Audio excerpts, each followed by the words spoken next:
Au sommaire du petit journal, le challenge Cécile Narcy. 4 courses exigeantes aux 4 coins de l'Alpe d'Huez. 3 championnes de France sur la glace de la patinoire de l'Alpe d'Huez pour un gala d'exception. L'intégralité du gala disponible sur l'appli alpe.tv à télécharger sur les stores Google et Apple. Organisé par l'association Alpe d'Huez 21, le challenge Cécile Narcy s'est tenu sur 4 journées d'épreuves, l'Alpe Express, la Grimpée du Signal, l'Alpe 21 et le Pic de l'Alpe.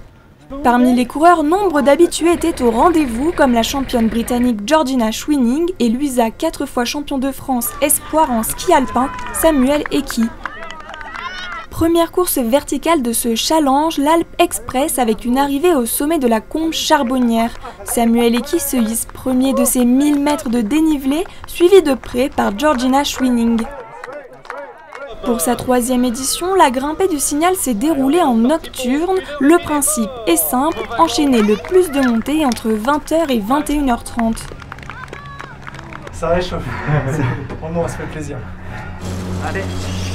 Sur le podium, le duo Schwinning-Eki s'illustre à nouveau, remportant la première place dans leurs catégories respectives. I like the challenge here, so on the road it's all about the time you do, whereas here it's the challenge of can you actually finish it, and it's a real test of endurance. I think you have to be generally fit, you have to pace yourself, so don't go out too fast, stay relaxed. Et là ce soir c'est vraiment une super course et une super séance d'entraînement. Des montées de 10 minutes là, à faire pendant 1h30, il n'y a rien de pire pour le cœur. Moi je sais que je partais pour 7 montées, à peu près peut-être 8, donc au début il ne faut quand même vraiment pas s'enflammer. 3e épreuve de ce challenge, l'Alpe 21. Sous une forte chaleur, coureurs et marcheurs ont enchaîné les 21 mythiques virages sur une distance de 13 km 600.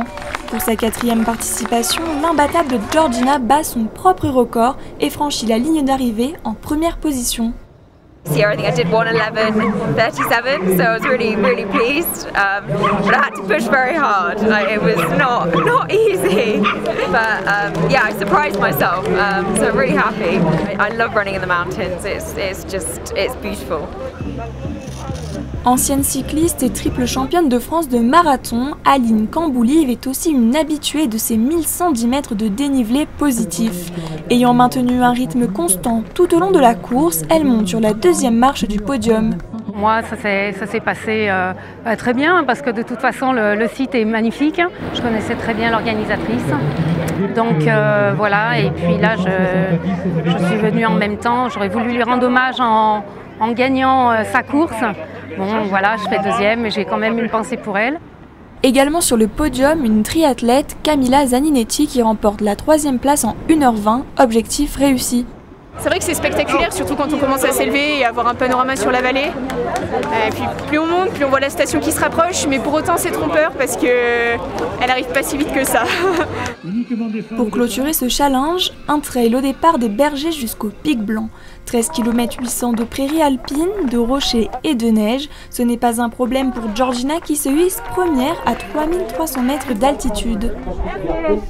Samuel ne battra pas son record de l'année dernière, mais réalise tout de même l'ascension en 1h33. Au final, c'est l'athlète Georgina qui remporte le challenge chez les femmes et Mathieu Jacquet pour les hommes. Un bel hommage pour Cécile Narcy. Organisé par le club de l'Alpe d'Huez, le gala de patinage artistique a clôturé 2 semaines de stage intensif pour les patineuses. Des figures aériennes se sont enchaînées pour le plaisir d'un public au rendez-vous. Après avoir patiné en équipe de France de patinage synchronisé, Stella revient sur la patinoire de son enfance. L'enfant du pays est désormais la nouvelle coach du club, avec beaucoup de projets et d'envie. J'ai commencé ici et après je suis partie à Grenoble au niveau des études et pour poursuivre ma carrière. J'ai fini ma carrière à Lyon en équipe de France et où maintenant j'ai commencé à entraîner. Je reprends le club de l'Alpe d'Huez, c'était dans mes projets futurs. Tardé au fond de moi de remonter, de reprendre le club de l'Alpe. Plein de projets pour ce club. On a pour but de remonter dans les années à venir avec beaucoup de petites pour les monter en compète. Donc ça fait plaisir, un bon projet et plein d'ambition.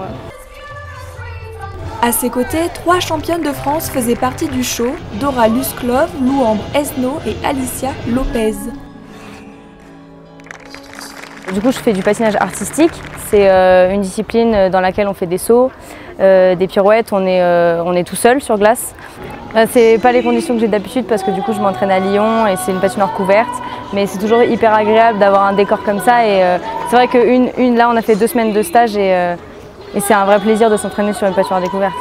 Mon envie de changement, c'est que mes 2 coachs principales s'en vont de Lyon et j'ai du coup une coach qui vient reprendre le club de l'Alpe d'Huez et c'est vrai que j'ai bien envie de la suivre et de m'entraîner dans un cadre pareil.